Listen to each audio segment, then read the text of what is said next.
Welcome to my workout as a college hockey player. Preseason starts in a few weeks and I leave for school on the 16th, so I'm super excited to get back to school and get to work. Recently I've been warming up on the erg instead of the bike. It's kind of a fun way to mix things up. Even though my hamstrings are super tight, I always make sure to roll out, do some mobility, and do a dynamic before I get into my workout. I go to the gym after work, and I think this was taken around 10:30. I think it's really important to not let the work fall by the wayside. The weight room is super important piece of the off season and in season too, and a lot of athletes neglect that piece. One of the trainers I follow says, the road to college athletics is through the weight room, and I could not agree more. It's also important not just to be strong, but it's important to have mobility and flexibility because those two things help majorly with injury prevention. Most of this workout was taken from our team workout packet, but one of the trainers I follow and have followed for a long time is Mike Boyle. I grew up doing his workouts, and he's probably the best trainer in the world. He trained the women's hockey team in '98, and he's just incredibly knowledgeable. Last summer, I did Jeff Lavecchio's training routine. He was signed to the Boston Bruins, and now he trains hockey players. I interviewed him on my podcast this summer. He's really great. I also really like Ben Bruno. He trains a lot of celebrities, but also professional athletes, and he interned at Boyles.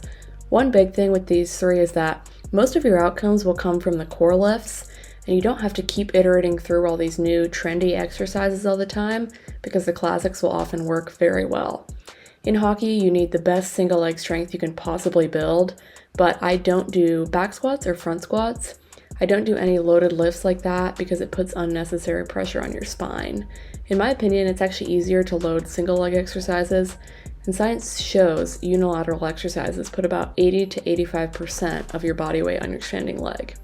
If you then hold dumbbells, wear a vest, or put a sandbag on your shoulders, or a combination of the three, it's great. And I've had great results from training this way and I'm really rarely injured. And right now, you can see I'm doing kettlebell overhead press. I do these with a pretty light weight. It's very easy on my right side, but a few years ago I broke my left wrist, and I still have lingering stability issues. You can see here I'm honestly struggling a little bit. I'll do as many reps as I can, and then I'll use my strong arm to hold the weight and kind of keep doing the rep. It's honestly been a process, and I think if you have been injured, it's important to just continue to try and rehab it because ultimately it will be worth it to not have those lingering issues. For my second block, I did RDLs, rows, and then weighted push-ups. I've been really excited. The gym here just kind of opened up in the past few years. Before that, we didn't really have a traditional gym in my town, and I had to get very creative. I would go to the beach and find the heaviest rock or piece of coal I could and bring it home, then work out with it in the yard and do split squats or whatever with that. Sometimes I would hold that and have my brother climb on my back also. I definitely have some other videos of me doing pull-ups on a tree and things like that. It's important not to make excuses, and I've always found a way to make it work. Even if you don't have all the resources available to you, it's still possible to develop and make progress, and it will make you that much more grateful when you do get access to the resources, and you'll use them to your advantage more. The closest rink to me this summer is about 4 hours away, so ice has been very scarce. I'm going back to school early, and we'll get a bunch of ice in before preseason when we start testing, so that will be great. I'm also going to vlog that so you can see my preparation there because I'm sure that will be pretty interesting. It's a bummer not to have much access to ice, but it makes me thankful when I can skate. I've wanted to be home this summer, and in the past I've stayed in the lower 48 to train, but I didn't want to do that this summer, and so ice was just kind of a piece I sacrificed. The way I look at it, this summer I've just kind of had a more traditional off season, and I've had the chance to do other athletic activities. I've done great hikes, trail runs, tennis, basketball games, and more. I don't think it's a bad thing to do other activities.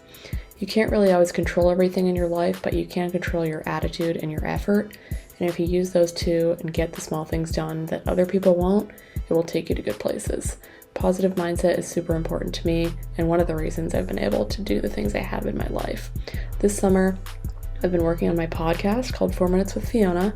I cover self-development, mindset, success, and more in short episodes. I had the honor of interviewing Billie Jean King, which was unbelievable. and that has been a really fun activity for me to do this summer. I think it's a fun way to kind of branch out my identity and have another piece that I'm working on besides hockey and besides school. It's kind of a creative outlet, and I'm hoping that vlogging can be that for me too. Back to the workout. Post-workout recovery is incredibly important, and that's actually where you make your gains. I prioritize sleep, nutrition, and hydration to a high degree, and it really pays dividends. I recently got my Whoop subscription back again. I had a Whoop for multiple years, and I've been obsessed with Whoop for forever. It's basically a strap that monitors your heart rate variability, strain, sleep, and everything to a very high degree.